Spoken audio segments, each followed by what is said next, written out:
same thing. Coaching Just about had him. Same thing. Is this what the same thing was down at the bottom of the racetrack? A little bit of contact.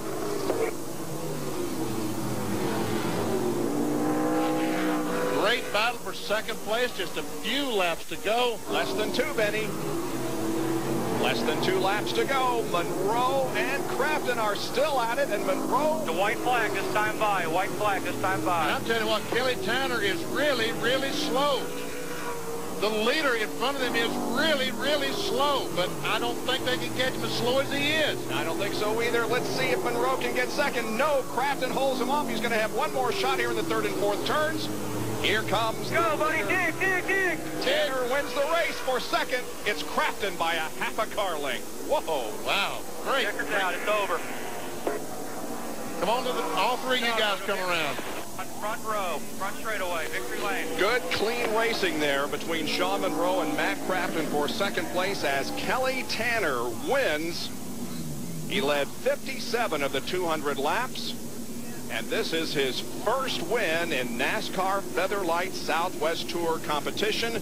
The Northwest champion for the past 2 years finds success in the Southwest division, and the top 3 cars pull alongside each other here at the start-finish line. This is our makeshift victory lane. Rick DeBrule will be down there to talk with all 3 drivers in just a moment. Kelly Tanner, the driver of the number 65 car, emerges as the winner here in Winter Heat. Back in just a moment. Winner of the race. Down to victory lane, here's Rick. Kelly, we got to start off. Congratulations, Kelly Tanner. Earlier today, you were talking about the fact yesterday was too sunny for you. You needed just a few clouds out there. It's been pretty cloudy. It treated you well. Yeah, the good Lord took care of us there on the cloud. Just enough overcast to keep the car good. But last 15 laps there, this Yoshida Chevrolet was getting a bit loose. Yeah, we noticed you were sort of losing a little bit to that pack in the back. Was it worrying you? Did you think you were going to be able to hang on to it? When he showed me 5 to go, we got a little bit conservative there. You know, if there was 15 laps to go, I don't think we'd be standing here in Winner's Circle today. Now, let's talk about the fact that we've seen a lot of the people who were leading this race or running at the front of the pack spinning their way out, and you managed to hang on. Well, Doug just said, you know, Sonny says just keep it in the top 5 the first half, and he said we'll get in the second half, and he just kept me calm and told me keep on top of the racetrack, and we did it and it worked out. I mean, when I had to get on the bottom there a few times, you could tell it was loose down there. I saw you looking around for your dad. Has he shown up yet? I haven't seen him yet. You know, when you're 72 years old, it takes a little longer to go a mile across the racetrack. So my hat's off to him. This motor bailed us out many times today. Congratulations, Kelly Tanner, here on winning this race. Good victory. There were 6 caution periods today for 60 laps, and there were 6 cars that finished on the lead lap when the race ended with Tanner at the front of the field. His margin of victory was 71/100ths of a second over Matt Crafton. I'm telling you what, it was getting close there at the end. Yep. Hey, keep the heat in Tucson. Yes. All right, let's take a look at the unofficial top 10 finishers here with Crafton second, followed by Sean Monroe and Tony Tost, and Mark Grosskreutz, the pole sitter. There you see 6 through 10, and we'll be right back.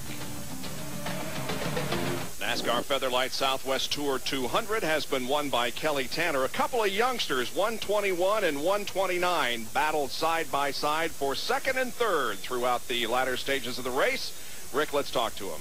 Well, I figured we had to talk to these 2 guys together because they were practically inseparable at the end of the race. Okay, we got to talk to Matt first because Matt did officially finish second. How did you keep this guy off you? I don't know. I was just driving my butt off and just trying to keep him back there, and he was all over me.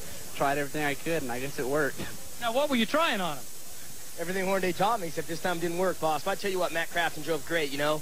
That last lap, he slipped up, we tried, and that's NASCAR racing, man. Get all the body parts torn off and come to the front, you know what I'm saying? But I'm honored, you know, hell, the kind of day I had, running from the back to the front, back to the front. I just want to thank all my sponsors. Say hi to my little brother sitting at home.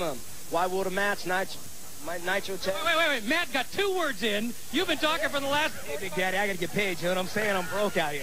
All right. Let's talk about Matt. You kind of quietly snuck your way up. Sean was doing all kinds of adventurous things. You quietly snuck your way up through the field. Yeah, there's no need to do all that crashing and stuff. And going through the infield, we thought we'd just go up there gradually and just keep the car nice and for the next race. I like to thank all my sponsors, DPI, Cal West Laborers, Nitro Tech. See, he's learning all this stuff from Sean Monroe. Sean's teaching him all these bad things we got to get out of there. All right, Matt Crafton, Sean Monroe, second, third. It was a great finish for these guys. Rules. Later, boys. He is the John Force of stock car racing, no question about that. Never lost for words. Here are the unofficial reports about the unofficial finish, Benny. 6 cars on the lead lap, and we didn't talk too much about Jimmy Oberto, but he finished in 7th position, the first car down a lap. And he missed about 10 wrecks today, barely. And Freddie Query, after that penalty, came back to finish in the 8th spot. John Dillon, as you see, Moronsky, all those cars 1 lap down. And then Mark Meesh was the only car in the 2 laps down. Michael Ray.